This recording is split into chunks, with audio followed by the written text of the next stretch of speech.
Hey everybody, Adam with Front Range Storm Contractors out here in Parker, Colorado.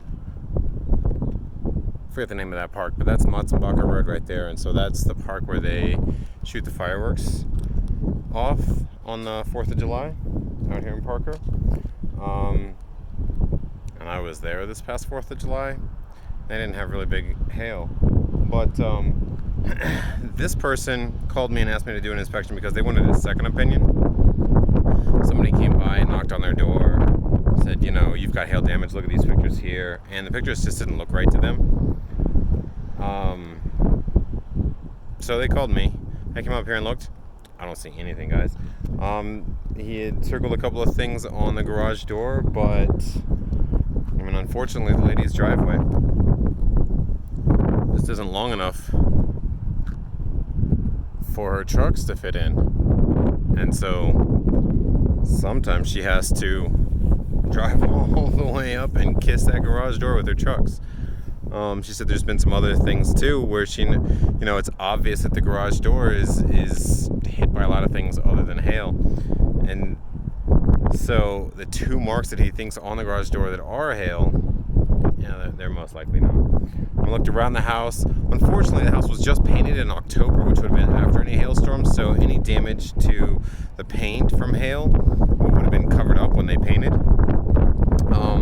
But I literally do not see anything here on the roof. Let me show you guys what the vents look like. The vents are called soft metals because they generally get dented pretty easily by hail. I took some pictures and hopefully I can get a good angle on this for you guys, but there's really no dents on those vents except for like right there, and there's nothing. There's like a tool mark, something with a flat edge hit it right there, but no round dents from like hail or anything anywhere on that one. This one too, that's like a straight line right there, so that's some kind of tool mark, even though I chalked it, so I was hoping it would be evident that it was a line when I chalked it. But again, no dents on the rest of the metal itself. I don't see anything on these shingles at all except for what's called foot traffic. So let me show you kind of what that is. It's a little bit of foot traffic right here, which is let me see, where's my hand? There it is.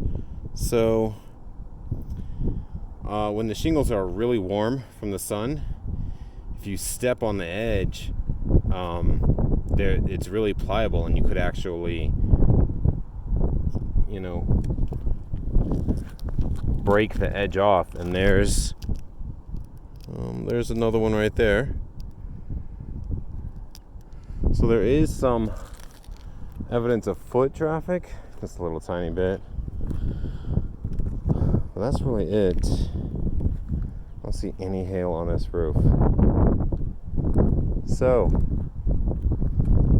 moral of the story, and this homeowner really would like a roof. She's like, went through these problems with my insurance, blah blah blah. 10 years ago they screwed me over, yada yada.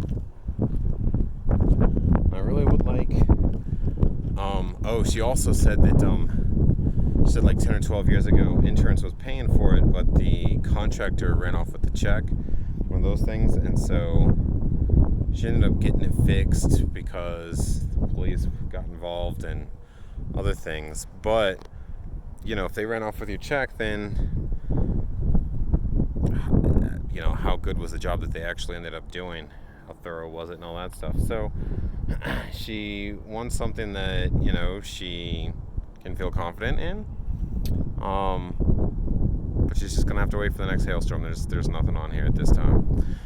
So again, moral of the story is make sure that you deal with a contractor who knows what they're looking at, who's not just trying to file a ton of claims that aren't going to go anywhere. I'm not going to waste my time, the homeowner's time, the insurance adjuster's time, and